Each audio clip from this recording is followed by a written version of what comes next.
So, over time, we've been visiting with you for quite a long time. Many of you we've known for a very long time. Even in this room, we've been gathering together for years. And you've listened to us talk to you about how to cope with your now reality, and how, when you know what you don't want, to find a thought that feels a little better about what you do want. And we've written books, many books. We've offered you many processes to help you to improve your mood or attitude, because that really is what your receiving mode is mostly about. It's about your mood or attitude. When you're in a bad mood, you are not in the receptive mode of anything that you want. When you're in a great mood, when you're frisky, when you're all tuned in, tapped in, turned on, you're in the receptive mode, and that's when wonderful things can begin happening to you. Things that many would call not important at all, but things that really make up the fabric of your life, that makes the difference between whether you're having a wonderful day or not a wonderful day. The other day, Esther decided to move some furniture around in her house, and it's heavy, so she called 2 men in a truck. She said, "I don't need the truck, but I need 2 men. So these young men came over, and Esther had it all planned out in her mind. That over there, and that over there, and that over there, and that over there, and that over there. And they said, "That's it." And Esther said, "Maybe. That might be all that it is." The day before they came, Esther had discovered something new in her house. House that she and Jerry bought in 2007, her new house, 10 years old, and she just figured the music system out. And it's awesome.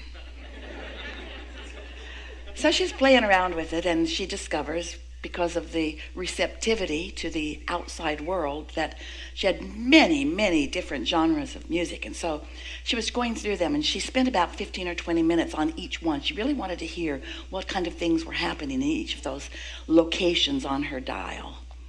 And she ran across rap. Boom. Oh, so exhilarating.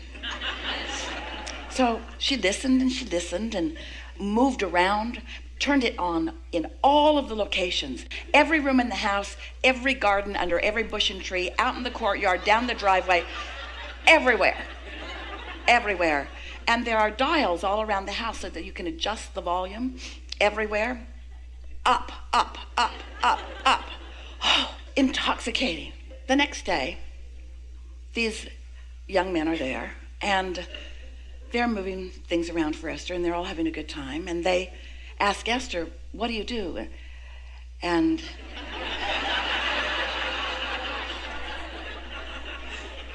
the young man said that he was going to go back to Alabama, and Esther said, "Why?" And he said, "Because I'm a rapper." And Esther said, "I'll be right back." It was all ready for them. She just pushed the button, and boom! The entire neighborhood. His eyes got so big.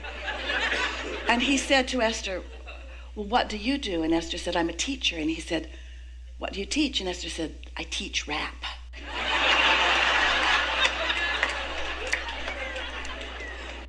And then she admitted that she didn't teach it. She just really liked it. And then they had a wonderful conversation. And then she signed a book and gave it to him, and signed another book and gave it to him. And they had this wonderful conversation. And as he was leaving, he wanted to know which one should he read first. And Esther pointed to where she thought he might like to start. And as they were leaving, Esther didn't realize that it wasn't about moving furniture. It was about meeting someone. It was about thoughts turning to things, thoughts turning to things, thoughts turning to things, thoughts turning to things. Getting ready to be ready, to be ready, to be ready, to be ready, to be ready, to be ready. There is nothing in all of the world that Esther would have enjoyed more for that 2 hours that she was with those 2 men than what happened. And the thing that she is on fire about is how ready for them she was.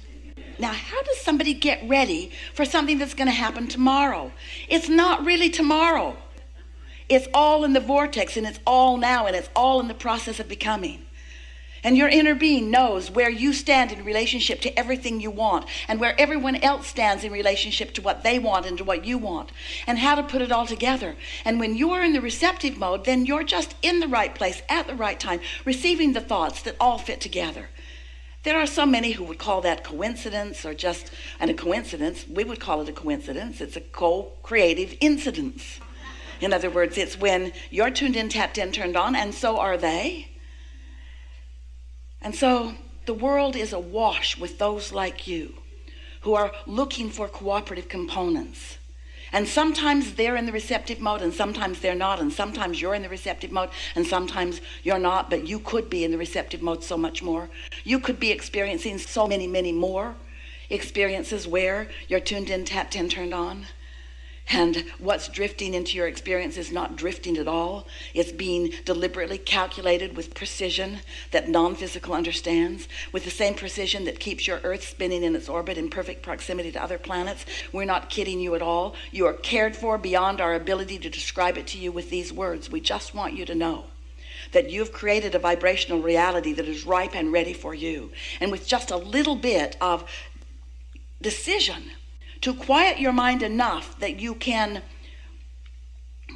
eliminate or alleviate the vibrational clutter that keeps you from being in the receptive mode.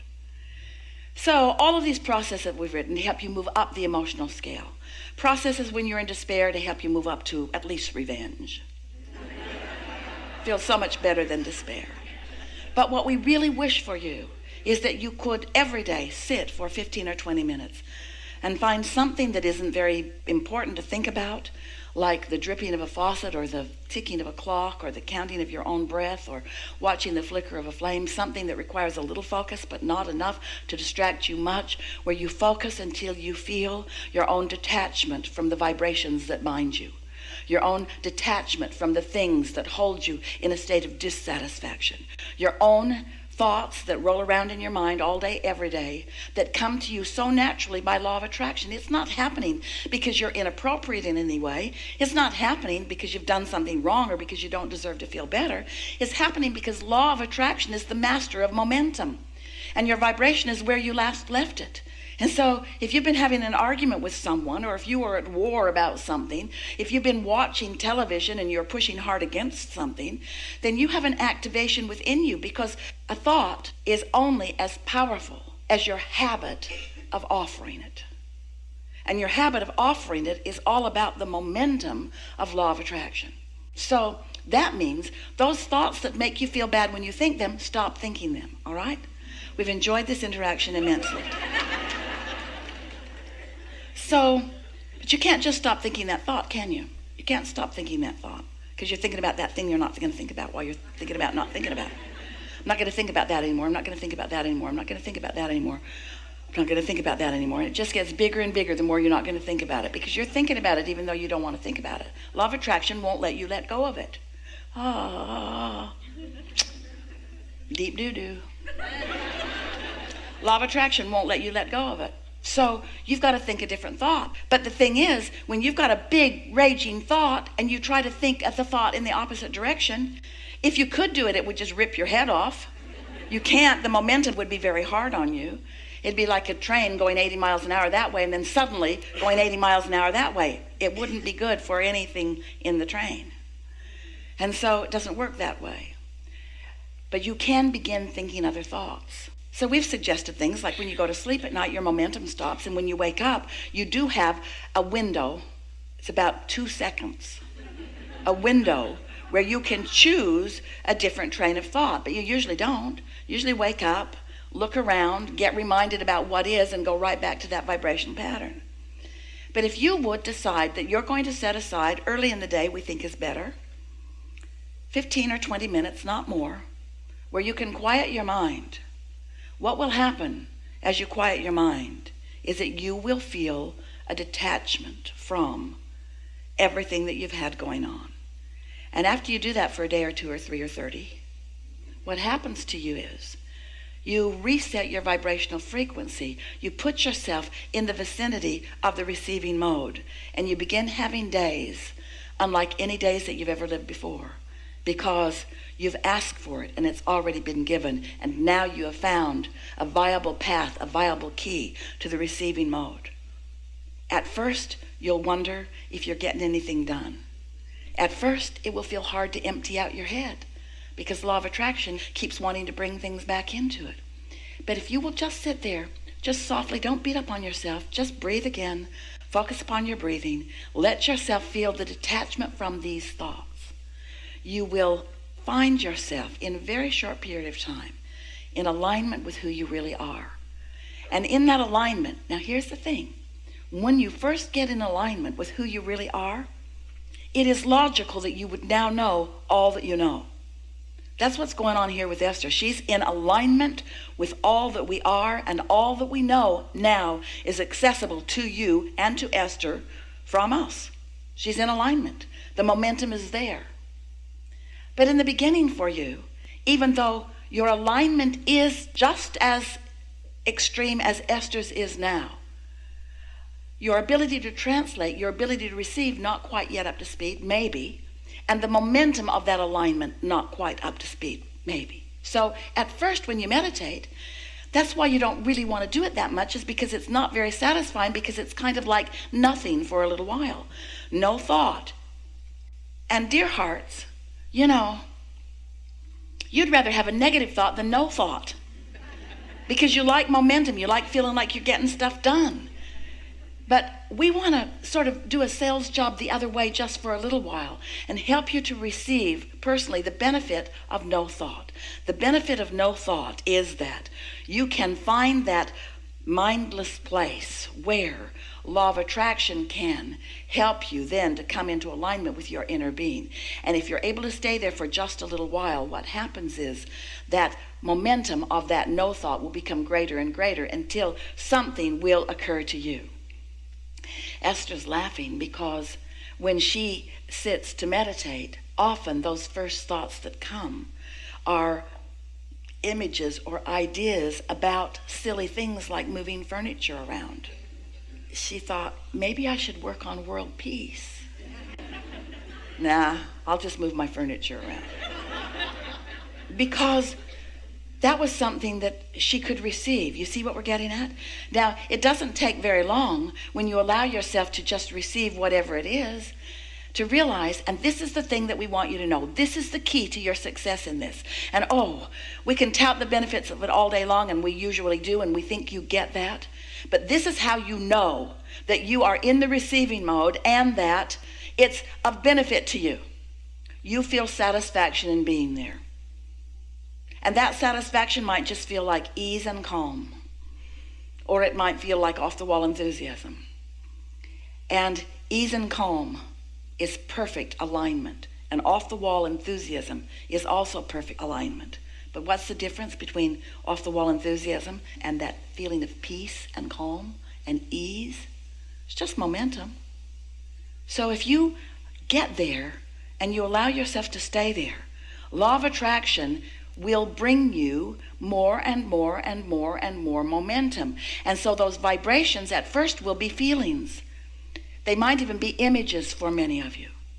But they will be satisfaction if you'll just try it for a week or so. You will feel satisfaction. And then if you keep it up, then you've been meditating, you received that feeling, and now your thoughts are beginning to flow, and now your timer goes off. Esther sets a timer because she really doesn't want to give more than 15 or 20 minutes to this. Sometimes it takes 14 minutes to get there, depending on what's going on in your mind. But then, if you begin the day like that, what begins to happen is, through your day, you will begin to notice better timing than you've ever lived. More ideas coming into your mind. More ideas occurring to you. And you may be tempted to say, I thought the best thought. Or you might say, I had the best idea. And then in time, you'll begin saying, I received the best idea. I'm in the receiving mode, because your inner being knows where you stand in relationship to everything you want, and knows, and here are the operative words, knows what your path of least resistance is to get you there. Which means your inner being might give you the idea that you want to move some furniture around. Even though your inner being knows that you're going to move the furniture around with someone who's looking for what you know.